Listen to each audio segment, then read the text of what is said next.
Assalamualaikum warahmatullahi wabarakatuh, para pemirsa. Semoga semua dikaruniakan kesehatan oleh Allah. Pada kesempatan kali ini, kita akan lanjutkan bahasan kita, yaitu tentang kapasitansi. Para pemirsa, bagian yang pertama, kapasitansi telah dibahas, yaitu mengenai definisi, kemudian bentuk kapasitor, serta kapasitas kapasitor, baik kapasitas-kapasitor yang berisi udara atau hampa maupun kapasitor dielektrik. Selanjutnya akan dibahas bagian kedua ini, yaitu tentang susunan kapasitor serta energi pada kapasitor. Susunan kapasitor itu dapat disusun dalam dua bentuk dasar. Yang pertama adalah susunan seri, yang kedua susunan paralel. Untuk susunan seri dapat diperlihatkan seperti gambar berikut ini. Jadi ada kapasitor 3 buah disusun berjejer ke samping. Nah, maka untuk susunan seri, masing-masing kapasitor itu akan menginduksi sehingga muatannya sama besar. Jadi muatan dari kapasitor 1, 2, dan 3 sama besar.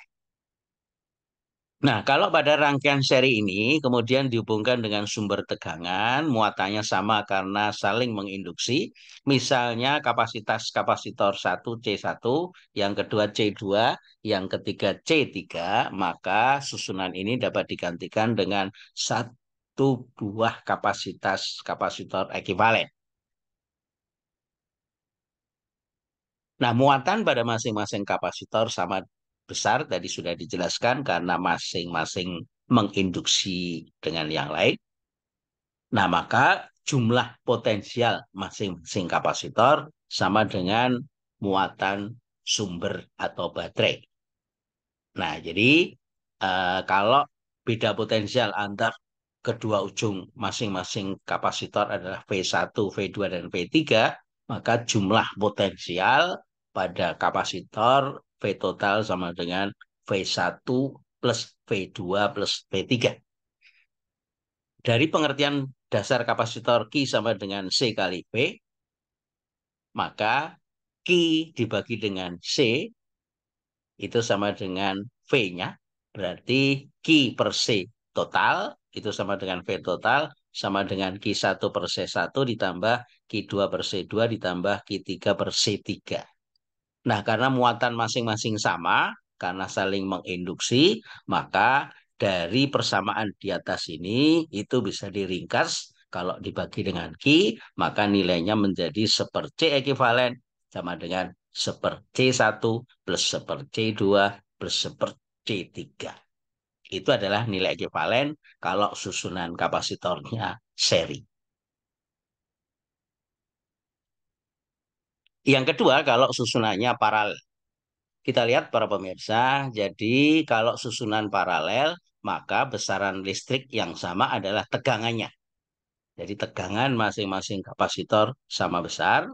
Nah, misalnya kapasitas kapasitor 1 C1, yang kedua C2, yang ketiga C3. Nah, kemudian dihubungkan dengan sumber tegangan, maka masing-masing kapasitor akan menyimpan sebuah sejumlah muatan Q1, Q2, dan Q3. Kalau ketiga susunan paralel dari kapasitor ini digantikan dengan satu nilai C ekivalen, maka muatan yang tersimpan itu berbeda-beda sesuai dengan kapasitasnya, tapi jumlah muatan total pada seluruh kapasitor itu jumlah dari masing-masing kapasitor, atau dituliskan Q sama dengan Q1 plus Q2 plus Q3.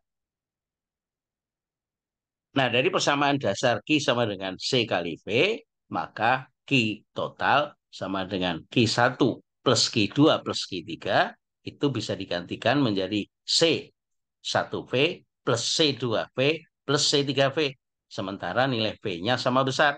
Jadi kalau ditarik keluar menjadi C total kali V sama dengan C1 plus C2 plus C3 kali V. Jadi C total ekivalennya sama dengan jumlah aljabar dari masing-masing kapasitas. Nah, jadi untuk susunan paralel kesimpulannya C total sama dengan C1 plus C2 plus C3.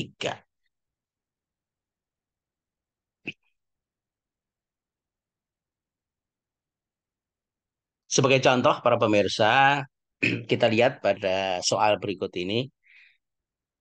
Tiga buah kapasitor masing-masing dengan kapasitas C1 30 mikrofarad, C2 15 mikrofarad, C3 10 mikrofarad disusun seri. Dari susunan tersebut, kedua ujung AB dari susunan ini dihubungkan dengan sumber tegangan 6 volt. Pertanyaannya adalah hitung besar muatan yang tersimpan pada kapasitor C2 atau yang di tengah. Jadi ini C1, C2, C3, AB-nya dihubungkan dengan sumber tegangan 6 volt. Nah, kapasitas ekivalen dari susunan untuk seri itu sama dengan seperjumlah, jadi seper C seri sama dengan seper 30 plus seper 15 plus seper 10. Nah, ini kalau kita hitung, maka seper C seri sama dengan 1 plus 2 plus 3 dijadikan satu penyebut per 30, ketemunya 6 per 30, maka kapasitas ekivalennya kita balik menjadi 30 per 6 sama dengan 5 mikrofarad.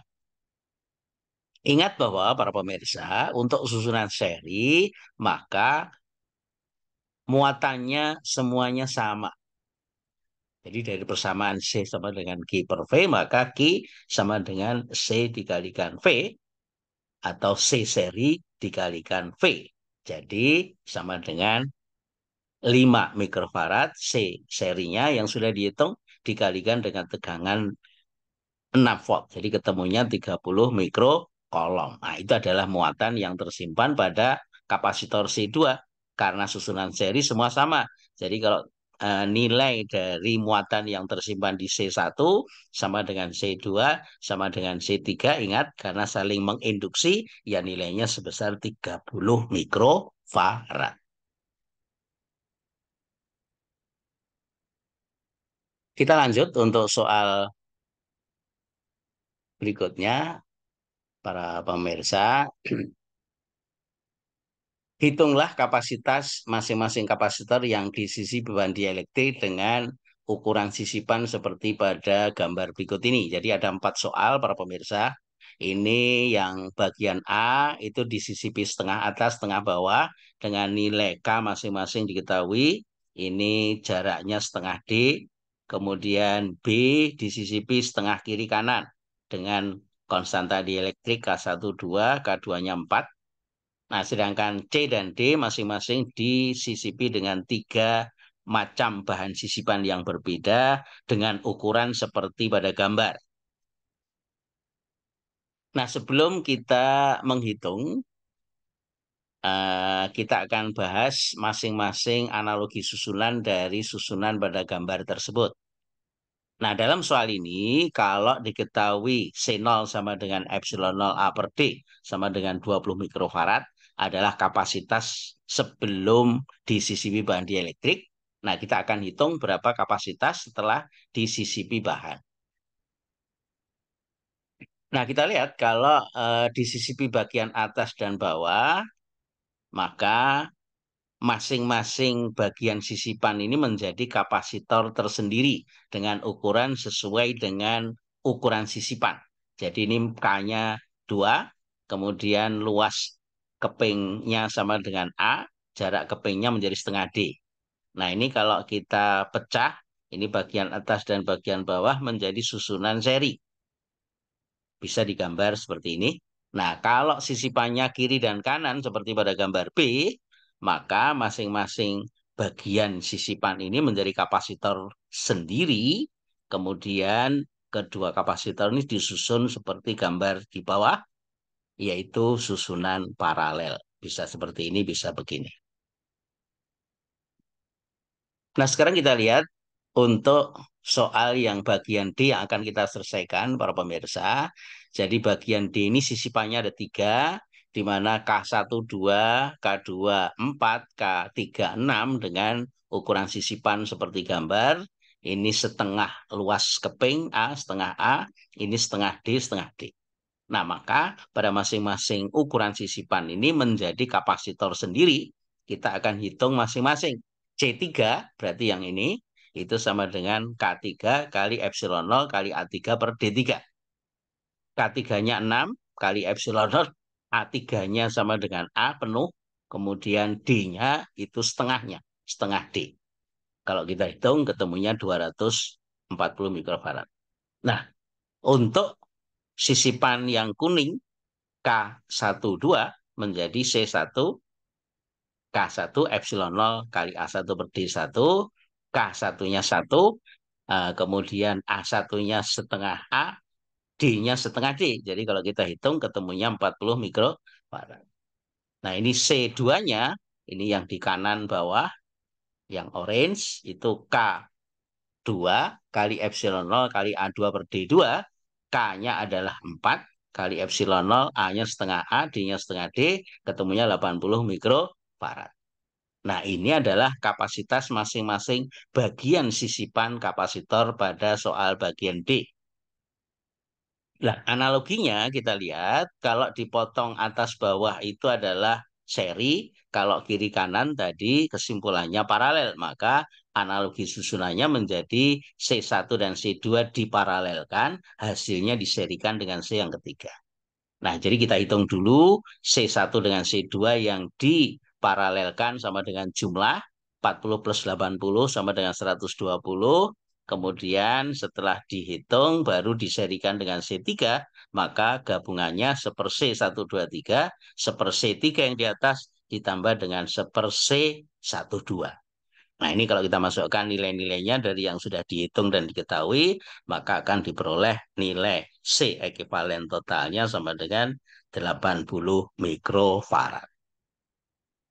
Demikian jawaban soal nomor 3 ini, para pemirsa. Kita akan lanjutkan dengan satu sub pokok bahasan lagi, yaitu tentang energi pada kapasitor. Nah, energi pada kapasitor dapat digambarkan sebagai berikut.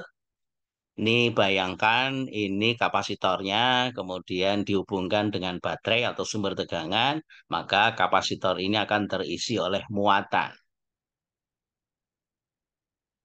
Nah, muatan yang tersimpan pada saat sudah penuh sebesar Q. Nah, potensial adalah usaha yang dilakukan persatuan muatan, dituliskan dW sama dengan V dQ, atau dengan V sama dengan Q per C, kita substitusikan ke sini.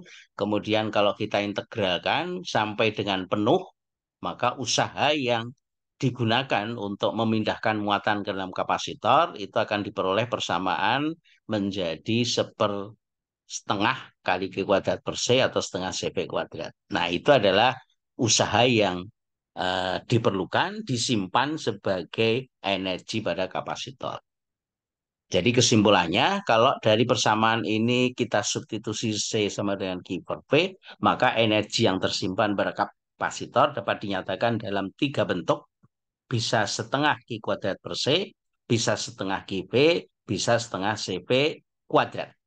Di mana Q adalah muatannya dalam satuan kolom, C kapasitas kapasitor dalam satuan farad, V beda potensial antara kedua keping satuannya volt, dan W adalah usaha yang diperlukan menjadi energi yang tersimpan dalam kapasitor.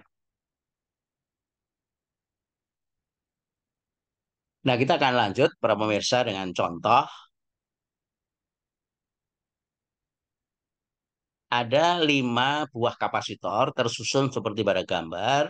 Susunan tersebut dihubungkan dengan sumber tegangan 20 volt. Hitunglah yang pertama nilai ekivalen susunan, B muatan total yang tersimpan, dan C adalah energi yang tersimpan pada kapasitor 4 mikrofarad. Nah, ini adalah gambar susunan kapasitornya.